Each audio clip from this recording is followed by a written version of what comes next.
आज हम आपको सेंट्रल नर्वस सिस्टम के बारे में बताएंगे। तो हमारी बॉडी के अंदर ब्रेन जो है वो सेंट्रल इंफॉर्मेशन प्रोसेसिंग ऑर्गन की तरह वर्क करता है और ये क्या करता है, पूरी की पूरी बॉडी को कमांड देने का काम करता है और कंट्रोल सिस्टम की तरह एक्ट करता है। अब क्या क्या चीज़ें ये कंट्रोल करता है, ये हमारी बॉडी के अंदर जितनी भी वॉलेंट्री एक्शंस हो रहे होते हैं उनको कंट्रोल करता है, बॉडी के बैलेंस को मेंटेन करता है। इसके अलावा जो हमारे इंटरनल ऑर्गन्स हैं उनकी वर्किंग को रेगुलेट करता है, जैसे कि लंग्स हैं, हार्ट है, किडनी है। इसके अलावा ब्रेन का काम क्या है, थर्मो रेगुलेशन का भी ये काम करता है। थर्मो रेगुलेशन क्या, टेम्परेचर को मेंटेन रखना बॉडी के अंदर। इसके अलावा हंगर, थ्रस्ट, इनको भी कंट्रोल करने का काम करता है। और हमारी बॉडी के अंदर सिनकार्डियन साइकिल यानी कि क्या होता है, ये 24 आवर रिदम को मेंटेन रखता है। अब 24 आवर रिदम क्या होता है, देखो, अगर आप सो रहे हैं रात को तो सुबह होने का पता नॉर्मली आपको कैसे लगता है कि जब थोड़ी रोशनी होनी शुरू हो जाती है तो आपको पता लगता है कि भाई दिन निकल गया, अब मुझे उठना चाहिए। लेकिन अगर क्या कर दें, आपको किसी एक बिल्कुल अंधेरे कमरे के अंदर भी बंद कर दें, तभी भी क्या होगा, जब आप रात को सोए हैं तो एक पर्टिकुलर टाइम पीरियड के बाद क्या होगा कि आप उठेंगे। वो क्यों उठेंगे, अब रोशनी तो बाहर से आई नहीं है, लेकिन उसका रीज़न ये है कि हमारी बॉडी के अंदर एक ऑटोमेटिक क्लॉक होती है जो ये क्या करती है, इस रिदम को कंट्रोल करने का काम करती है। तो ब्रेन ये भी वर्क कर रहा है। इसके अलावा हमारी बॉडी के अंदर जो डिफरेंट एक्टिविटीज़ हैं एंडोक्राइन ग्लैंड्स की, एंडोक्राइन ग्लैंड्स में क्या आती हैं, जो हार्मोन प्रोड्यूस करने वाली ग्लैंड्स हैं, तो उनकी एक्टिविटीज़ को भी कंट्रोल करता है, ह्यूमन के बिहेवियर को रेगुलेट करता है।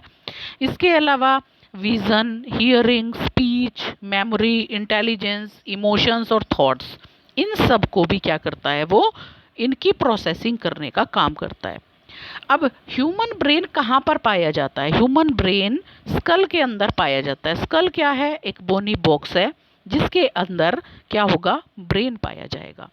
अब ऐसे देख सकते हैं कि ये एक बोनी बॉक्स है, लेकिन इसके अंदर भी अगर यहाँ पर ब्रेन है तो इसके ऊपर क्या है, 3 प्रोटेक्टिव लेयर्स चढ़ी हुई होती हैं पहले, ठीक है। अब ये 3 प्रोटेक्टिव लेयर क्या हैं, सबसे बाहर वाली लेयर, ये वाली जो लेयर है, इसको हम बोलते हैं ड्यूरा मैटर, शॉर्ट में लिखूंगी मैं यहाँ पर ड्यूरा मैटर। फिर सबसे अंदर वाली जो लेयर है इसको बोलेंगे पाया मैटर, और बीच की जो लेयर है ये वाली, इसको बोलेंगे एराकिनॉइड। तो ये 3 लेयर से क्या हो गया कि ये जो ब्रेन वाला रीजन है ये क्या हो गया, वेल प्रोटेक्टेड हो गया। अब ब्रेन को हम 3 पार्ट्स में डिवाइड कर सकते हैं। इस डायग्राम में आप अच्छे से देखेंगे कि पूरे के पूरे ब्रेन को हम 3 पार्ट में डिवाइड कर रहे हैं। अब वो 3 पार्ट कौन कौन से हैं, यहाँ पर आप देखेंगे इतना पार्ट,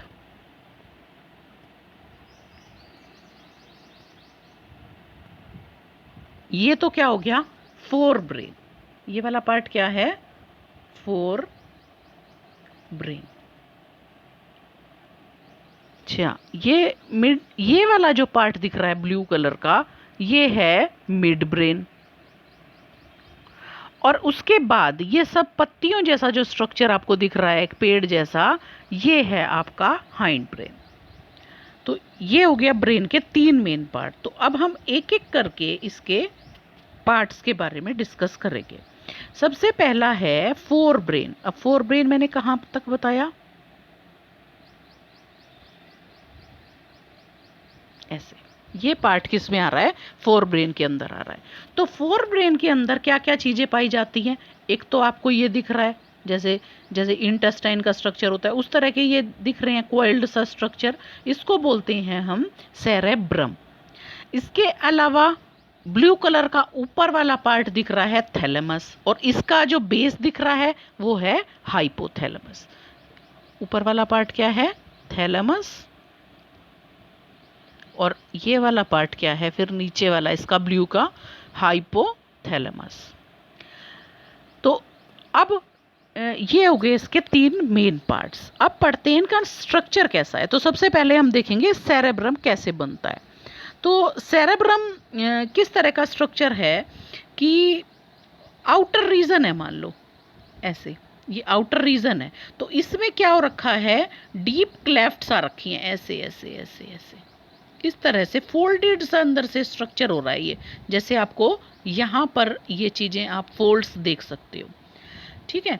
तो अब क्या होगा कि ये वाला पार्ट आपका कहाँ पर जा रहा है, ये आपका यहाँ से क्या होता है, आपका माथे वाला फोरहेड वाला पार्ट है।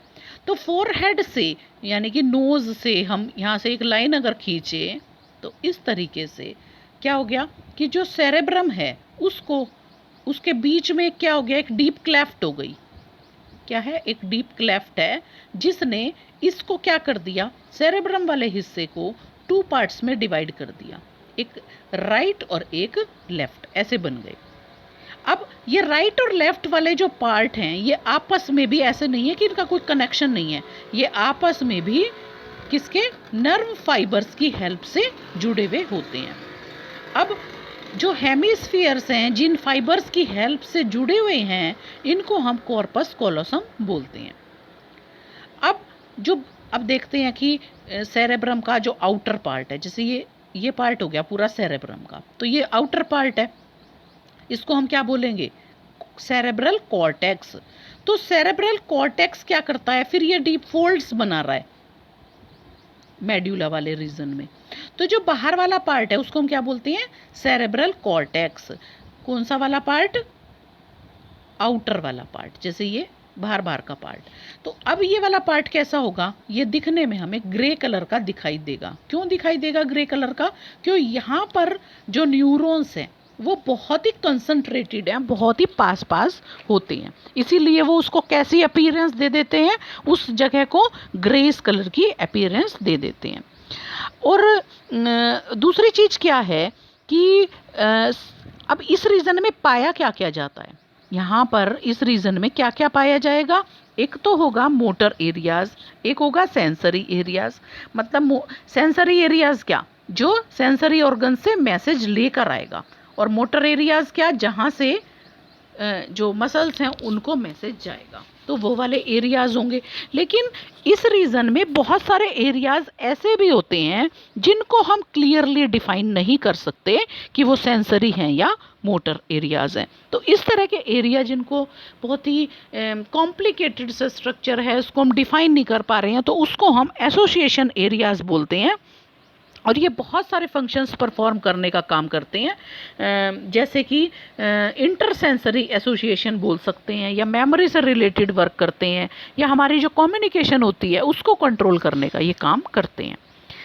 अब बीच वाला जो पार्ट होता है, फिर अंदर वाला जो पार्ट हो गया, यानी कि कौन सा, ये वाला पार्ट, इसको, ये इनर पार्ट है हेमिस्फीयर का, और कैसा कलर का होता है, वाइट कलर का होता है। क्यों होता है वाइट कलर का, क्योंकि यहाँ पर जो नर्व फाइबर्स पाए जाते हैं उनके पास माइलिन शीथ होती है, इसलिए। अब माइलिन शीथ कैसे कलर की है, वाइट कलर की है, तो इसीलिए ये वाला पूरा एरिया जो अंदर का है वो हमें कैसा दिखता है, वाइट कलर का दिखता है। इसको हम वाइट मैटर बोलते हैं। बाहर वाले को हमने क्या बोल दिया, ग्रे मैटर, और अंदर वाले को हमने वाइट मैटर बोल दिया। अब ये सेरेब्रम वाला पार्ट क्या कर रहा है, सेरेब्रम वाला पार्ट क्या कर रहा है, ये यहाँ पर जो मैंने ये आपको बताया ना कि थैलेमस और हाइपोथैलेमस वाला पार्ट है, तो इसको ये एक तरीके से रैप कर रहा है, इसको पूरा आप देख रहे हैं यहाँ पर, ये इसने क्या कर रखा है, रैप कर रखा है, इसको चारों तरफ से ढक रखा है। तो अब ये क्या करता है, यहाँ पर भी इसमें सेंसरी और मोटर सिग्नल्स को कन्वे करने का काम करता है। अब आता है किसके बारे में बात की हमने, जिस पार्ट को ये कर रखा था कवर, तो इसके अंदर भी यानी कि थैलेमस वाले पार्ट में भी क्या चीज़ है, सेंसरी और मोटर न्यूरॉन्स पाए जाते हैं। अब बात आती है हाइपोथैलेमस की, जो थैलेमस का बेस है उसकी बात आती है। तो ये क्या काम करता है, ये बहुत सारे काम करता है। जैसे कौन कौन से वर्क करता है ये? हमारी बॉडी के टेम्परेचर को कंट्रोल रखेगा, हमारे खाने पीने की जो इच्छा होगी उसको ये कंट्रोल करेगा। इसके अलावा इसके अंदर कौन से रीजन में? हाइपोथैलेमस वाले रीजन में, इस वाले रीजन में बहुत सारी न्यूरोसिक्रेटरी सेल्स पाई जाती हैं। न्यूरोसिक्रेटरी सेल्स क्या होती हैं? न्यूरॉन्स, ऐसे न्यूरॉन्स जो को क्या करें? हार्मोन्स भी बनाने का काम करें। तो अब क्योंकि ये कौन सा पार्ट है? हाइपोथैलेमस वाला पार्ट है, तो इससे जो भी हार्मोन निकलेंगे उनको हम क्या बोलेंगे कि ये हाइपोथैलेमिक हार्मोन है। तो इसके अलावा जो हेमिस्फीयर का अंदर वाला पार्ट होता है, जैसे कि ये वाला पार्ट कह सकते हैं या ये वाला पार्ट हम कह सकते हैं, तो यहाँ पर क्या पाए जाते हैं? बहुत सारे डीप स्ट्रक्चर पाए जाते हैं जिनको हम एमिगडाला, हिप्पोकैम्पस इस तरह का नाम देते हैं। कुछ लिम्बिक सिस्टम भी यानी कि लिम्बिक लोब्स भी इसके अंदर पाए जाते हैं, तो उनके ज़्यादा डिटेल स्ट्रक्चर अभी हमारे सिलेबस में नहीं है। हाइपोथैलेमस का वर्क क्या होता है? ये क्या करता है? ये हमारे सेक्सुअल बिहेवियर को कंट्रोल करने का काम करता है, हमारे जो इमोशनल रिएक्शंस हैं उनको एक्सप्रेस करने का काम करता है। जैसे कि किसी पर्सन में एक्साइटमेंट, प्लेजर, गुस्सा, दुख, डर, इन तरह के इमोशंस को कंट्रोल करने का काम भी हाइपोथैलेमस करता है। और साथ साथ मोटिवेशन देने का काम भी कौन करता है? हाइपोथैलेमस वाला पार्ट ही करता है। तो ये हो गया आपका फोर ब्रेन के बारे में। कल हम आपको मिड ब्रेन और हाइंड ब्रेन का स्ट्रक्चर कराएंगे। तो आज इस टॉपिक को आप रिवाइज कर लेंगे।